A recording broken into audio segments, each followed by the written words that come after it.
Your next promotion is within your control, and this podcast shows you how to get there. Welcome to episode number 141. Today's episode, I have a very special guest for you. He lives out here in the Bay Area, actually right down the street from where I live, and his name is Everett Harper. He is the co-founder and CEO of Truss, Truss, a human-centered software development company. And when you hear about this company and the work that he has done to create a leadership team that is over 50% female and people of color, you're going to be blown away by not only his leadership advice, but also just his ethics and how he thinks about what matters, not only in his company, but in the world. He is also the author of Move to the Edge, Declare It Center, Practices and Processes for Creatively Solving Complex Problems. And that's the real reason I had him on my podcast today. But we went off on so many brilliant tangents. I have no doubt that you are going to love every single minute of today's episode. So let's get started. Welcome to Maximize Your Career with Stacy Mayer, a podcast about achieving your career goals while also being yourself.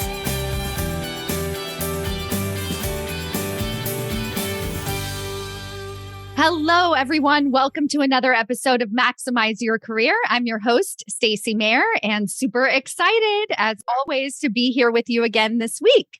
Today, I have a special guest who I only just met about 10 minutes ago, and he is absolutely amazing.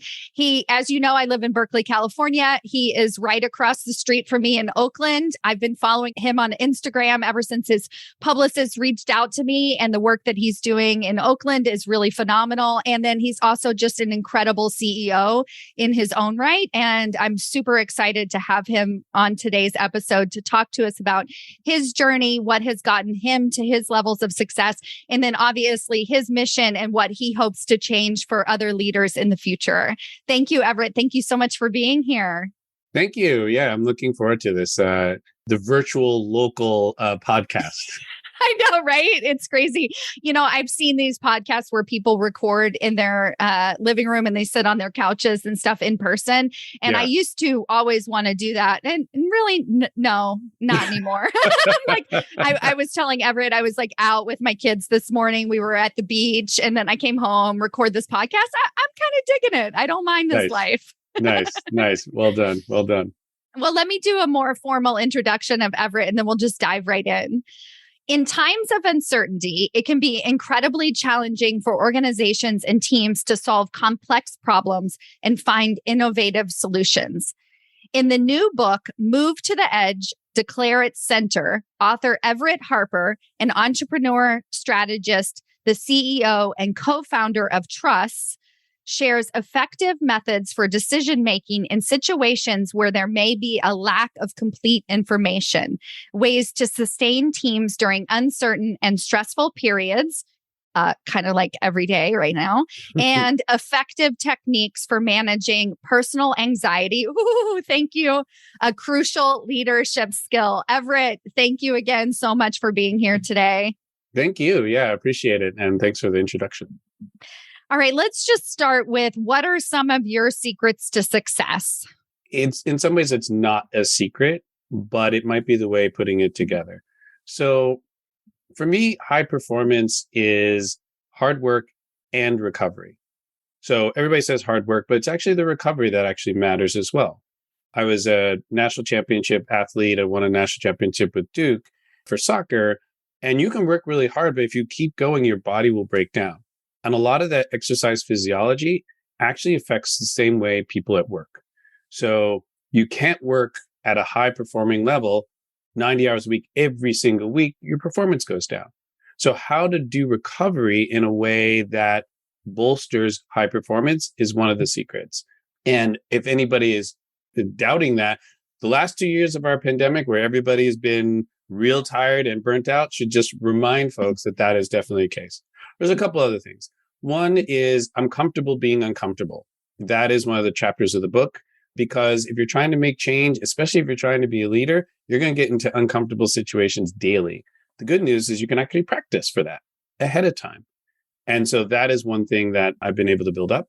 Making connections before others. So I like being a disparate person. I have interests in art and food and leadership and so forth. And so a lot of those have helped me understand how to do things differently. And then last is luck. A lot of people want to just say, oh, well, I'm this and that and the other thing. Sometimes being at the right place at the right time, I can't plan it, but that makes a big difference. And so those are a couple of my secrets. I love that idea of luck. I actually, I'm in the middle of what I'm calling the Summer of Magic 2022 inside of my executive ahead of time program. And there is this element where I basically made the decision in June when I was on vacation, and I got a couple of emails from women saying they were also on vacation and getting promoted. Like they were literally getting emails saying that they were getting promoted, something was happening. And I was like, holy crap. There is something about this. And so I decided to set the intention to see how quickly I could get 10 women promoted just like that. Right. I was like, let's do it. How interesting. And so it was a combination of intention setting and then also allowing it to happen. And so I'd love to hear your take on luck and what that means to you, because I find that whole concept fascinating, where it's like things happen, but then we also have to be able to put ourselves out there to be available for those quote unquote things to happen. Sidestepping to be a little bit of social psychology nerd for a second, there is a frame that we, particularly in the US, over attribute success to our own agency. And that's a cultural thing. And the reality is that it's some of that, but also we happen to be born in the United States. We happen to have gone to college. So there's luck of the zip code. And so there is a lot of luck that goes into where people go to school, where people meet partners, or people meet business colleagues, et cetera. So that's part of it. But the other part of luck, I think, is you hit it on the head, is I can set an intention or a purpose. I do a purpose playbook every year. It helps me make decisions with intention. And one of them was last year, go to the highest room, which means sort of where are the people gathering, either informally or formally, where people are making really interesting decisions or having really interesting conversations. Now, that's an intention. I can find where those rooms might be. The luck might be that I happen to meet a person who is really interested in the work that Trust does, or has heard of me for some other reason, but it's like, oh, I've been meaning to talk to you. That has happened many times, but because I'm looking at the higher room, similar to where you're talking about getting promoted, having an aspiration plus availability, and then letting the circumstances and then paying attention to the energy in a room and people, that I guess probably is where luck comes from. Amazing. I love that so much. Aspiration plus ability plus circumstances. Is that how you said it? Yeah. So good. There is a way, and I certainly have had this in my career, and I'm sure a lot of your listeners have as well, where, oh, that person looked really interesting, but I didn't have enough confidence to go out and talk to them. And the fact is, they're just a person just like the rest of us. And we're like wondering, oh, will anybody talk to me? Or I put this thing out. Does anybody care? Like, even if someone says, oh, I hated your book for this reason, it's actually really interesting because it might be something that says, oh, wow, I left out that piece of research. I wish I'd put that in there so this person knows where this comes from. We all have those types of things. And so we're all sitting at corners of the room wondering who's going to talk to who first, rather than going across and saying, hey, let's have a conversation. Oh my God, I love that so much. I think the reason that we're sitting around wondering who's going to talk to who first is because we haven't purposefully thought about it and planned for it. Like you talked about this idea of before connections, like really planning for those opportunities to come up for you, right? So that then when somebody does present themselves, then you're just like, hey, I want to talk to you about this thing, right? Versus like that thought process that has to come in. Should I talk to them? I don't know. Is now the right time? It's like, no, every time is the right time. And so we just have to be prepared. Yeah. And the preparation is really key. I'll give you one concrete example that might put this into really sharp perspective. Conferences, you go, when we went to conferences and are going back again, there's the thing, there's all these people, there's great speakers, there's other people from the industry, et cetera. That can get really overwhelming. Who do I talk to? When? How? And you're looking around and so forth. So I started to do is say, okay, at any given conference, I'm going to pick 3 people that I must talk to. And then the second thing I did was say, all right, when are they going to be most available, particularly if it's a speaker? Let me get there really early, breakfast. So people are just waking up, they're not being inundated, and occasionally the speakers come early. So I will see someone's card and I'll say, hey, I wanted to meet you. I see you're speaking, da, da, da, da, da. Really easy, real light. They're more likely to have availability early. If I can do that 1-2 times, I'm already done by lunchtime because I've met people, even just an introduction to warm up or whatever. And then they appreciate that I approach them not when there's 70 people in line to sign their book or whatever, but early when they're relaxed and thinking about things. And after the fact, if it's at like a happy hour, everybody's already talking and so forth. It's really busy. So if I can get 3 people and say, I must talk to them, even if it's say hi, I will often be done by lunch and the rest of the conference is gravy. Oh my God. And I just thought, let's say you created that intention and you planned for that. And then you get there early and nothing happens, right? You don't say hi to 3 people. You just had coffee. You sat by yourself and read your book or whatever, Right. Nothing happened. You already win. Like that is not a losing scenario. That's what we're doing by default. Yeah. Right. Yep.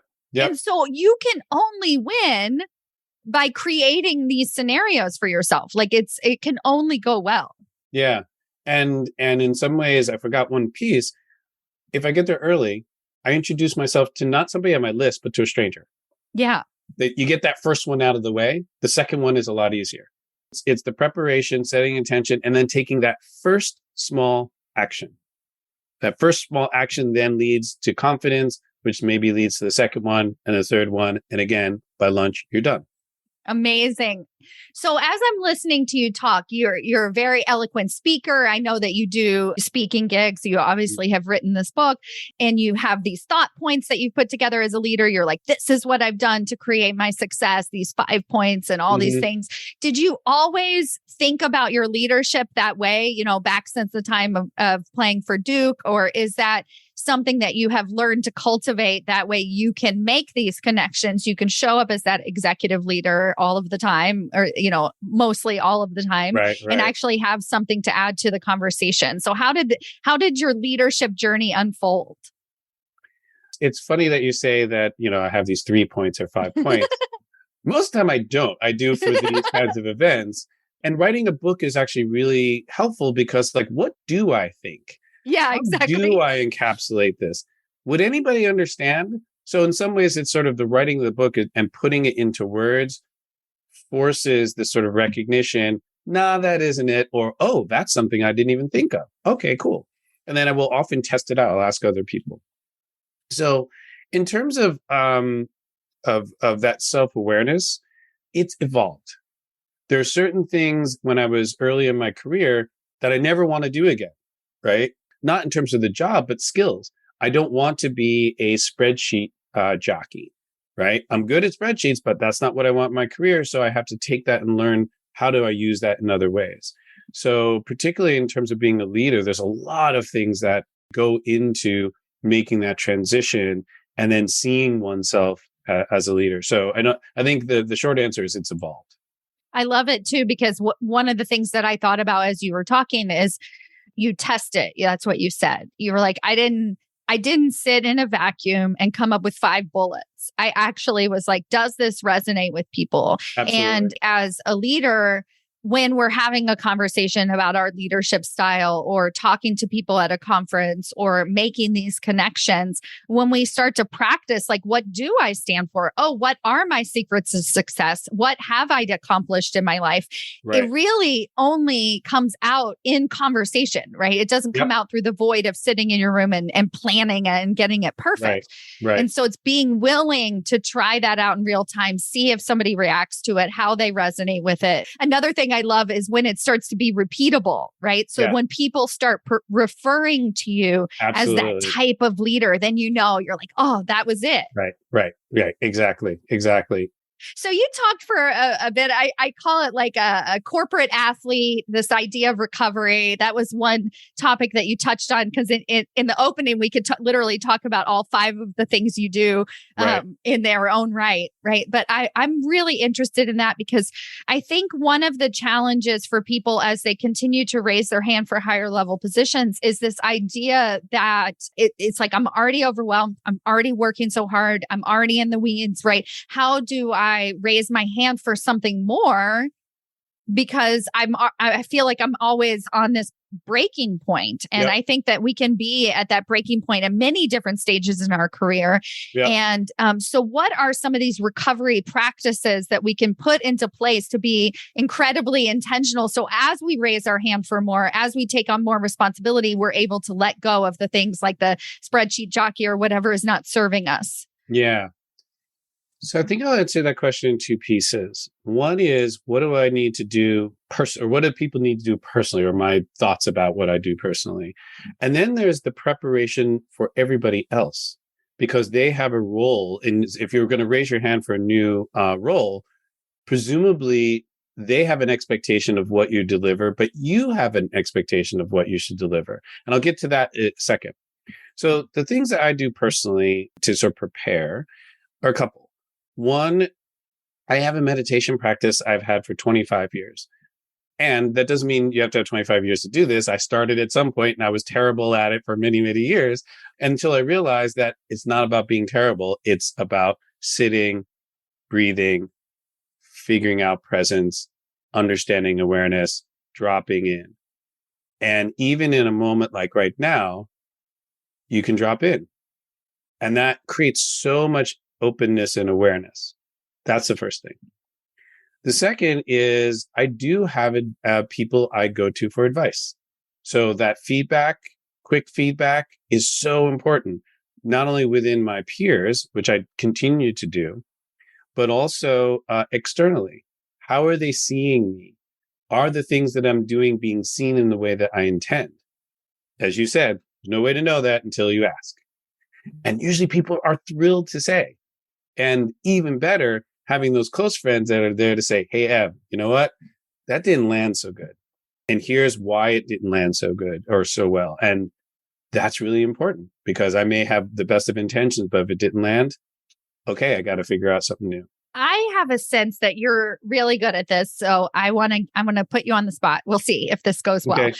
One of the challenges that a lot of people do when they ask for feedback is they literally just say, how do I do? My sense is that is not what you're talking about here. So please, let's go into this because I think it'll be so useful when we're getting feedback for these types of situations. Okay.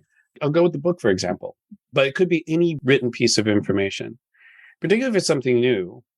The first thing I'll ask is what resonated and why. Ooh, what I'm looking for is, does it connect? Or do you even care? Because if they don't care, it doesn't really matter what the rest of it is, right? You're gone. The second is what wasn't clear? What needed more explanation? What could I clarify? Or what's missing? And so what that does is say, okay, I didn't understand that. It creates an opening for people to say, yeah, I didn't get that. Or what does software development mean anyway? That was a huge thing in the book, was like realizing, wow, they don't understand the basics. And it's my job to tell them. It's not on them, it's on me. And then I think the third, I would go in a second iteration. So that was the first thing, because sometimes you get feedback too early and then you get overwhelmed and you shut down. So the first thing is like, did it resonate? Is there anything I can add?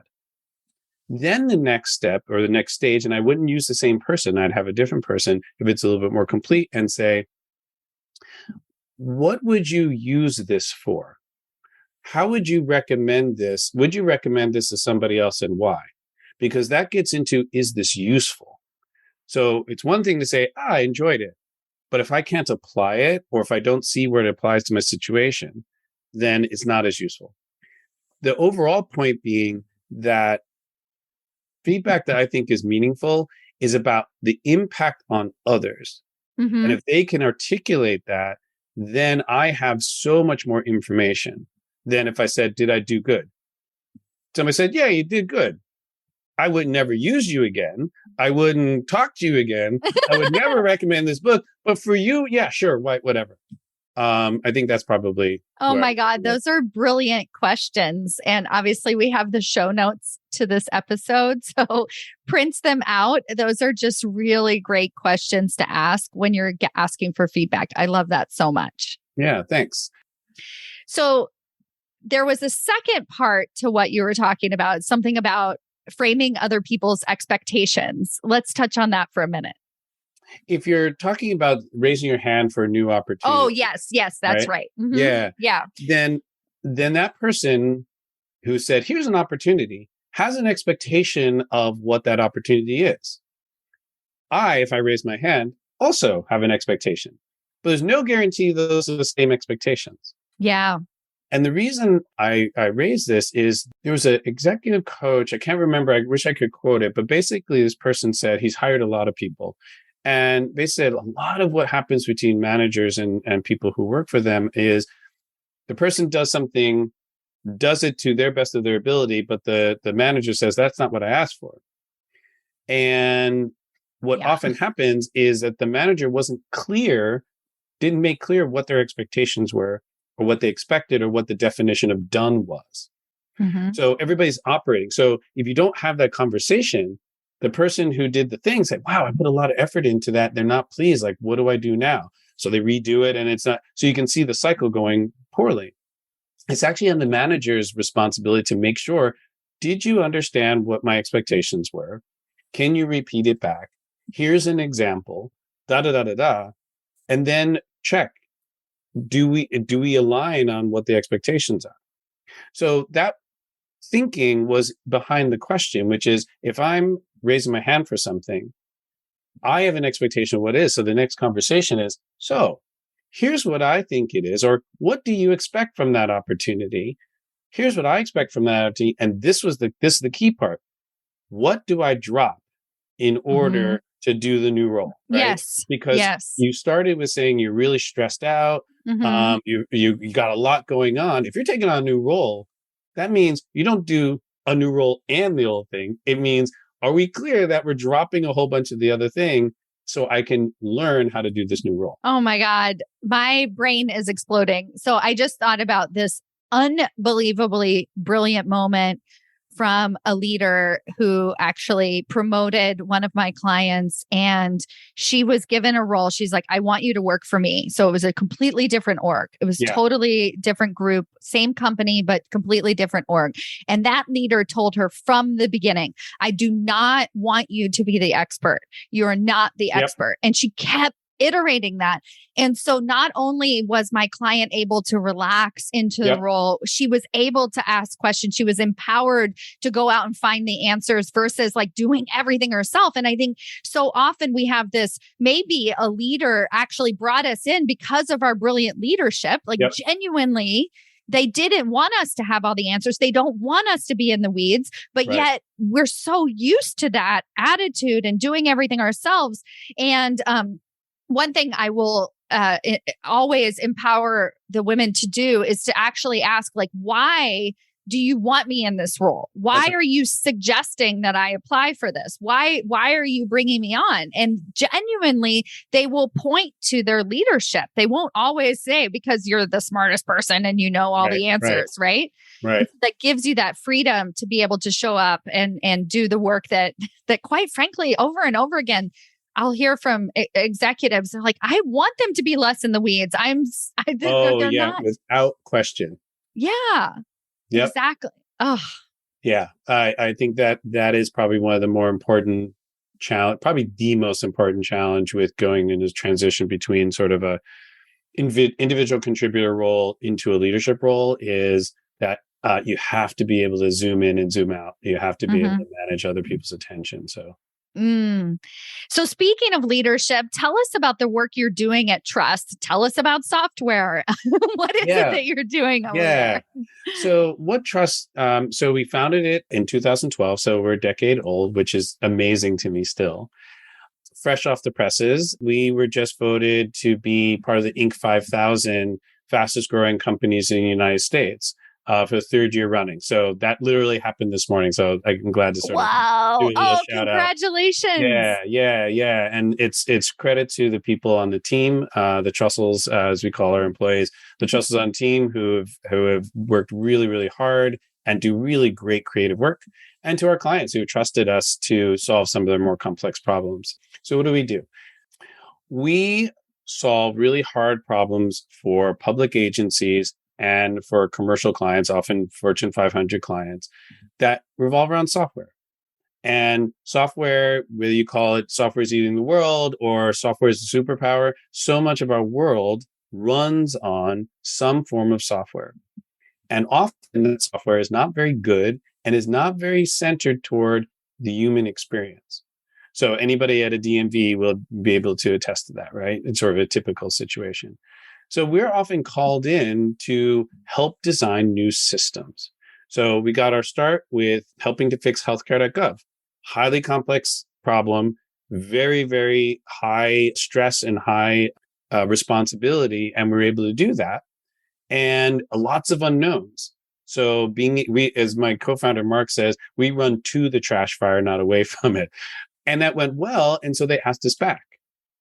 And then we've been building up clients such as with the Department of Labor, when all those unemployment checks went to different places that weren't intended, they realized that it was a software problem. They had a legacy mainframe that needed to be modernized. So we're part of a group of companies that are trying to help them do that. We're working with the Department of Defense Transcom. If people have been in the military out in the audience, if you've been in the military, you know that you move all the time, particularly if you're career military. It was rated as the second most stressful thing after combat by servicemen and women. Wow. Yeah. Right? And it was often 5 visits to different buildings and getting paperwork and having duplicate things. And often, unfortunately, the Department of Defense did an audit where 10% of their stuff in a sample was either late or broken or didn't arrive. So if you can imagine your young family, your spouse is going off to another country, and you're a single dad, you're basically a single dad at home with 2 young kids, and then you have to go through the stress of moving, that's really hard. So they asked us to develop a small prototype. We did that. They said, can you scale that prototype? We did. Can you develop this for our entire system? And we said we sure could. So essentially, we're developing a software that enables 415,000 people to move every year in a way that simplifies the experience for the servicemen and women, so it's less stressful. And so instead of all those visits, we have a film of one of the folks in the military. He did it in 8 minutes on a mobile phone. That's Oh the my kind of God. impact we really want to have. Yes.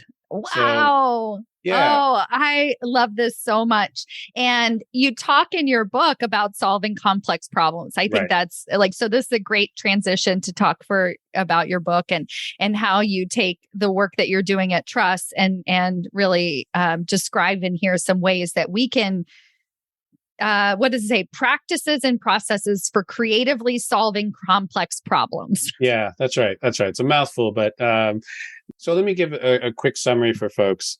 Often, unknowns can create a lot of stress and anxiety. So that's the personal part, like learning how to be uncomfortable with not knowing the answer. Why is that important? Our most complex problems and our most urgent problems today are complex, which means there's unknowns. Does anybody have a right answer to climate change? Does anybody have a right answer to wildfires? Does anybody have a right answer to racial injustice? Those things have multivariate interactions. But if we use methods that are about solving the right answer, where there's only one answer, we're going to run into unintended consequences. That's basically, by the way, why healthcare.gov failed. Was there was an assumption of there is one right answer, and they left out an unknown. And unfortunately, that's what screwed up the system, among many things. But that was one that brought it to attention. So we've developed ways to do that. And so it's basically saying there are tools and practices that you can use to go through and iterate on figuring out, taking an unknown problem and breaking it down into its components. Iteration, pre-mortems, let's discover techniques of discovery and research. So that gets you halfway there. So then you come up with a solution, but you then have to put it into a system. So move to the edge is about discovering unknowns, moving to the edge of your understanding and awareness. And declaring at center means, how do you systematize that? How do you create an infrastructure that you can make into a system, which can be scaled, which can be shared, and which can sustain your work? So the thing I like to say is heroism is not sustainable. And anybody who's gone through the last 2 years should really feel that. Like if you're trying to grit your teeth through working at home for a couple months, well, it's now 2.5 years and people are burnt out by gritting their teeth. They've burnt out a long time ago. But if you build a system around how do we work from multiple places, then you can start to build something which is sustainable and scalable across the platform.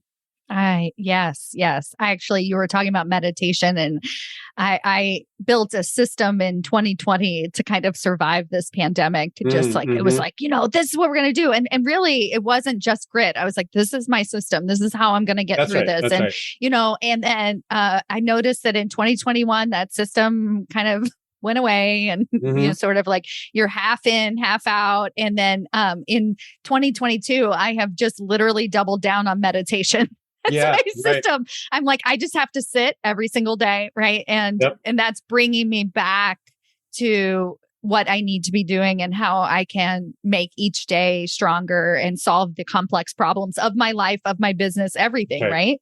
That's right. I love that. You talked about it, and maybe this was just a throwaway, but I'm curious about pre-mortems. And right. I think this sort of speaks to this idea of setting expectations that we talked about. So as a leader, a lot of times I will coach my clients to have pre-mortems, to set up expectations, to get input from their team as to what success looks like for them, not just for you, right? So I'm curious, is that part of this process of solving complex problems? Could you talk more about how you do that? Yeah, absolutely. I'm glad you picked up on that. So I'll describe what pre-mortems are in a second, but it's a tool that people can use when you don't know the answer, or when you have two great choices. Which one do you take? And it's hard to kind of figure that out. And so pre-mortems is a way to get through that. So here's the way we set up. We do this with our clients as well. So here's the setup. You've been working on a project for 3 months. You got everything together. You've done all your research. You got all the right people. You've built the thing. And it's about 2 weeks before launch. You go around the room, you go to your team, said, okay, it is 9 months in the future. This project's launched. It's gotten out in the world. You've gotten all the feedback, and it is a complete and utter disaster. It is a complete failure. And people go, whoa. And then you say, what happened? Mm-hmm. What went wrong? And I'll usually start by saying, look, it's always going to be a thing. The leader wasn't paying attention. He was distracted or whatever. It usually gets people to laugh and kind of relax a little bit, that this isn't a test, right? And then they'll say, we didn't do this thing to this stakeholder, or we didn't inform this person, or this group of people really reacted badly to the way we set up this interface, or no one used it because no one knew about it. So we botched the marketing campaign. So you get all the reasons, and then it's usually quite fun. Like you try and push people to be a little like, do the obnoxious one, do the ridiculous one, whatever. You get all those on the table, and then you say, okay, what could we do to mitigate that now? What steps could we take now to make sure that doesn't come up? And I've never seen a situation where this hasn't happened. There's some discovery that we said, oh my God, we forgot to tell this stakeholder, or, oh, we haven't put enough money into this process to make sure that we continue to try and get people to use this after we launch it, whatever it happens to be. And this works for software. It works for public policy. It works for a bunch of different places. Ironically, Daniel Pink just wrote a book called The Power of Regret. And one of the things he talks about is you can learn from regrets. And this technique, it's a counterfactual, is basically saying, let's put a regret in the future. And then backwards so we can learn from a regret Oh, that hasn't yeah. happened. I want to write him about this because I'm not sure if he's connected this dot, but it's learning from a regret in the future. You can also do this personally, since you've asked sort of the personal professional thing.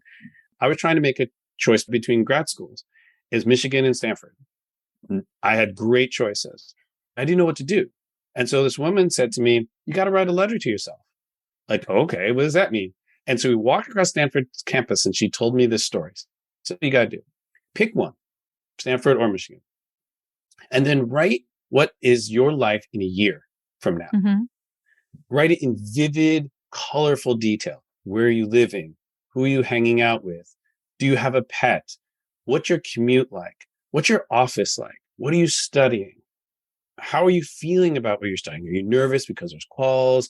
Are you thrilled? How do you spend your free time? Paint a vivid, colorful picture.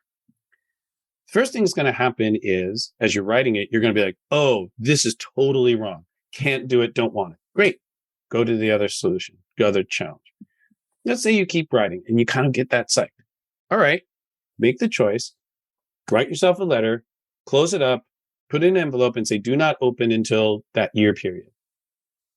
When the year period closes, open up the letter and then read it to yourself and see how close you are. So I did that. I picked Stanford, read the letter. I got most of it right, except I wasn't sure and I wasn't as committed about being a professor. I loved what I was studying. It was being a professor that was off. So it didn't convince me. It was the right letter to make between Stanford and Michigan, but it also helped me make a decision. I don't need to do a PhD program. Let me do the MBA instead. It's a really powerful tool, and it would have been impossible to imagine make a good decision by planning out every single thing. It's sort of using your imagination to project into the future and then testing it because I don't know.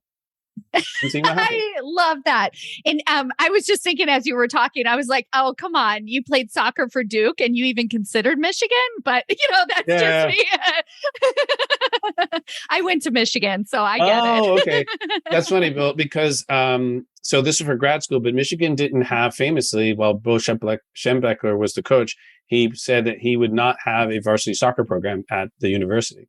So I know a lot of my teammates, including one very close friend who grew up in Ann Arbor, he would have loved to play for Michigan, but they didn't have a varsity soccer team. Boo. Exactly. Oh my goodness. So a question I always like to ask my guests is, why do they personally feel motivated to have that seat or voice in particular at the table? So I'd love to hear from you. Well, it always gives me an opportunity to quote Hamilton. I want to be in the room where it happens, right? What that means for me is, particularly if I'm trying to do something different in the world, make a change, a lot of what we focus on in our company is doing things with really positive public impact. That's why we work on medicine, like public medicines, other things. I have a background in doing community development finance. And so we helped put in together the CDFI bill, which got millions of low and moderate income home buyers secondary market, the access to the secondary market, which enabled them to actually securitize their homes.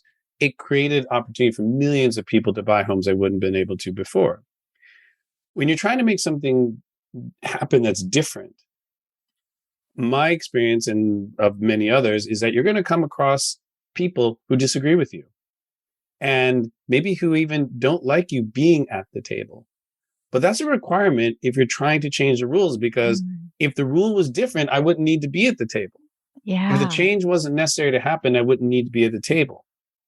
And at least for me, there's roles for public discourse and public protests and so forth. But ultimately, someone's got to write a check. Someone's got to write a bill. Someone's got to change a practice. And so I want to be at the table with that person, because if they're open to making a change, how can I influence that change so it benefits a greater number of people? Yes. I love the work you're doing. All I can hear is this brilliant combination of public and private sectors. And just it's just absolutely awe-inspiring. I'm so excited to have met you. Yeah, thanks. And so what has your leadership enabled you to do? I talked at the beginning of this call about maybe some other things that you're working on in your life outside of your day Sure. job, Yeah. in Oakland with students, anything like that that comes to mind that you've been enabled to do because of your leadership. Yeah. So, and it's certainly not just my leadership, it's a variety of people and so forth. So I think one of the things I would talk about is, so I'm a dad, I have a teenage daughter. Early in starting the company, I also had an opportunity to help create a public charter Mandarin immersion school. So public, it's open to everybody. It's a lottery system and it's Mandarin immersion. So they speak 95% Mandarin in kindergarten, and to create it in Oakland. So having Black and brown kids speaking fluent Mandarin in Oakland available to everybody was something I never could have dreamed of. But we had opportunity to be a founding family. So we were one of the founding families and put a lot of work in to making that happen. It is now well established. It's every year is one of the top schools in California in English and math, right? So it means there's high quality all the way around. And to shout out my daughter a little bit, she took the AP class in Mandarin or test in Mandarin and got a 4. So she has college credits already. And she was only a ninth grader at the time. So, I mean, I couldn't even spell AP until I was a senior, right? Yeah. So it's like, it just was a really wonderful thing to be able to create an institution that benefits the public. It's really important for me. So that's one thing. Second, I love chefing. It's one of the things that I enjoy cooking a lot and inventing.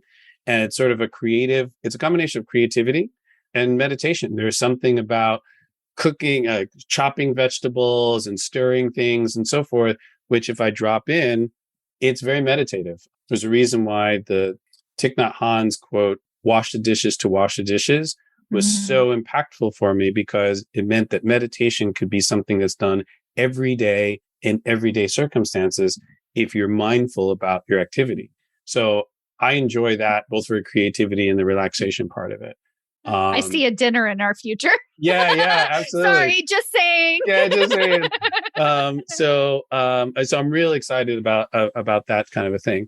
And then I'd say the other part, it's not necessarily for Oakland, but I'm on the board of care.org, which is an organization that does worldwide global disaster relief and economic anti-poverty work.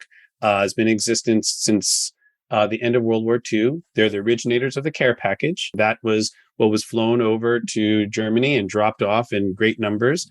Being able to advocate for and support the work, particularly focused on women and girls around the world, to elevate their status, which tends to elevate the status and elevate the experience of the entire community, has been incredibly important to me over the last 5 years. So we are in Poland and Ukraine, for example, helping with that humanitarian crisis, because it's not just the war, it's the impact on food supply. And 1 million people have moved from Ukraine to the rest of Europe.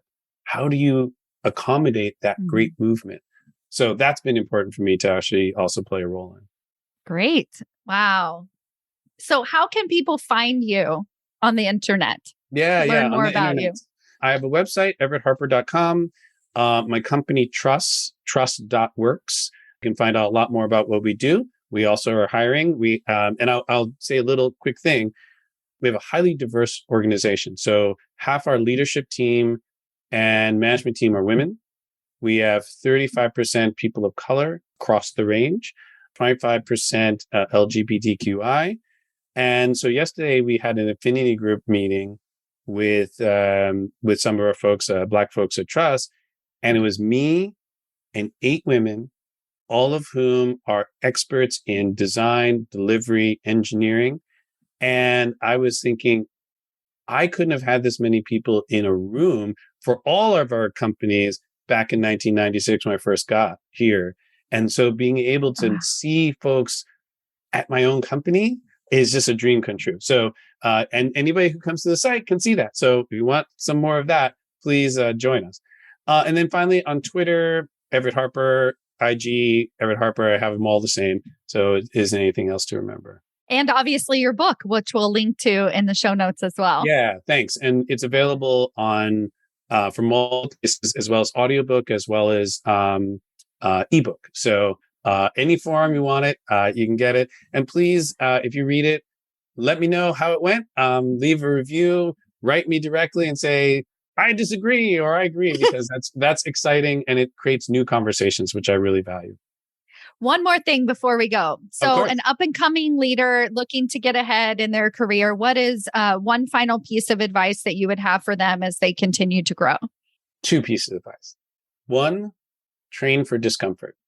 Put yourself in situations that you're uncomfortable, not like crazy uncomfortable, but be aware and intentionally choose things and then learn from, how did I react to that discomfort? Because if you're a leader, you're going to be uncomfortable, and the world needs leaders who can deal with that and think clearly and bring others along. I think the second is work on your purpose. There's a whole section of the book called the Purpose Playbook, but it helps really articulate what one is about and helps make decision making a lot easier. Because if you have, again, 2 great choices, but one elevates your purpose and accelerates your purpose, and the other is really enjoyable, but it doesn't accelerate that purpose, you know which one to do. Yeah. Wow, Everett, this conversation today has been super inspiring. I'm so grateful to have you here. Yes, it's been fun. It's good to go back and forth. Thanks again. All right. Thank you.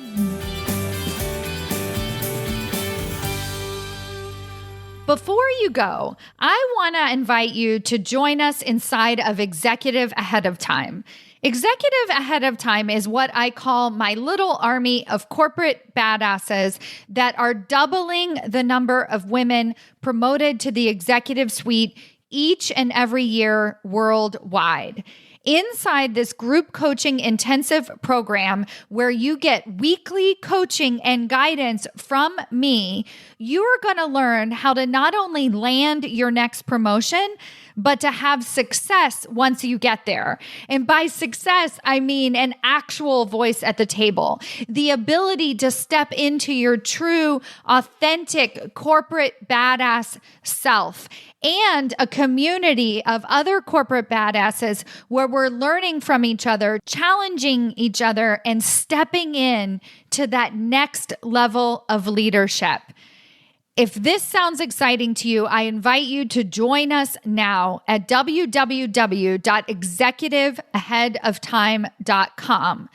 Once you enroll, you will have lifetime access to over 24 core training modules where I break down step by step how to build trust with executive leadership so that you get tapped on the shoulder for opportunities.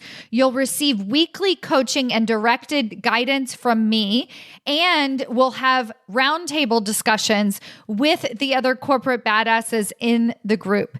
This is a community like nothing that you have ever experienced. We are all challenging each other. We are stepping up to the plate, and we're making opportunities happen for ourselves. Go to executiveaheadoftime.com and join us today.